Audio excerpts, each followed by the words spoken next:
Bismillahirrahmanirrahim. Assalamualaikum warahmatullahi wabarakatuh. Anak-anakku yang sama-sama mengharap ya Allah Subhanahu wa taala. Pada hari ini kita akan belajar mata pelajaran fikih dari kitab Bulughul Maram min Adillatil Ahkam yang ditulis oleh Al-Hafiz Ibnu Hajar Al-Asqalani.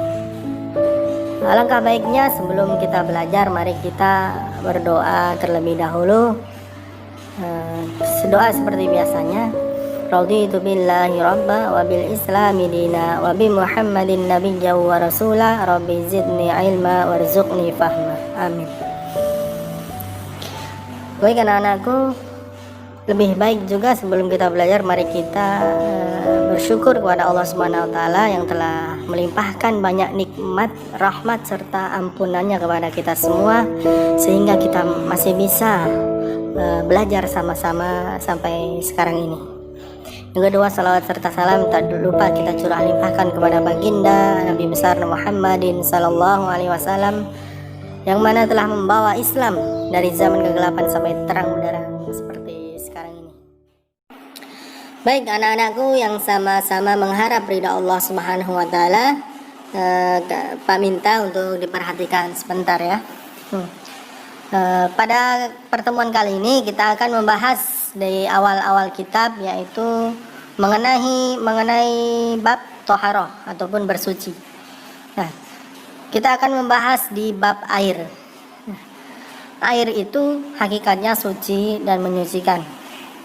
Tidak ada yang dapat menajiskan air kecuali kalau air itu berubah warnanya ataupun berubah baunya. Nah, apabila air sebanyak 2 kullah ataupun 500 mili ataupun 1000 mili, banyaklah misalkan kita di kolam renang. Nah, itu airnya banyak, maka apabila ada najis yang bercampur di air itu, maka air itu tidak najis karena air itu tergolong air banyak ataupun maun katsir. Nah, jadi air itu tidak najis. Rasulullah Shallallahu alaihi wasallam bersabda tentang kesucian air laut dari Abu Hurairah radhiyallahu anhu. Dia berkata, Rasulullah Shallallahu alaihi wasallam bersabda mengenai air laut, airnya suci dan mensucikan serta halal bangkainya. Nah, diriwayatkan juga oleh 4 orang imam, At-Tirmidzi, An-Nasai, Ibnu Majah, dan itu sungguh sangat kuat dan dalilnya sahih. Nah, bangkainya saja halal, apalagi air laut. Nah, baik, selanjutnya kita bahas tentang permasalahan bekas jilatan anjing. Nah, dari Abu Hurairah radhiyallahu anhu, dia berkata Rasulullah sallallahu alaihi wasallam bersabda, sucinya bejana salah seorang di antara kalian apabila dijilat anjing adalah dengan dibasuh sebanyak 7 kali. Basuhan yang pertama dicampur dengan tanah. Diriwayatkan juga oleh Imam Muslim dan dalam sebuah lafaz, maka hendaknya ia menumpahkan airnya. Sedangkan dalam riwayat At-Tirmidzi dengan lafaz yang akhir atau awalnya yang dibasuh dengan tanahnya. Jadi anak-anakku yang sama-sama mengharap ridha Allah Subhanahu wa taala, banyak seringkali kita jumpai binatang yaitu yang namanya anjing di sekitar kita. Nah, apabila misalkan piring ataupun gelas kita dijilat oleh anjing, maka kita wajib untuk membasuhnya dengan air. Nah, sebanyak berapa kali? Tuh, 7 kali. Nah, bisa di awal kalian membasuh dicampur dengan tanah, ataupun yang diriwayatkan oleh At-Tirmidzi tadi dengan di akhirnya. Kalian bisa di awalnya dicampur dengan tanah ataupun di akhirnya kalian campur dengan tanah. Nah, bagaimana caranya kalian membersihkannya? Ataukah kalian mengambil dengan gayung kemudian kalian siramkan begitu aja sebanyak 7 kali, kemudian di awal kalian mengusutnya dengan tanah? Nah, bisa kalian ambil air secukupnya 1 segayung. Nah, langsung kalian siramkan ke bekas jilatan tersebut, misalkan atau di piring ataupun di gelas. Nah, kalian siramkan, bisa kalian gosok-gosok dengan sabun, agar lebih yakin.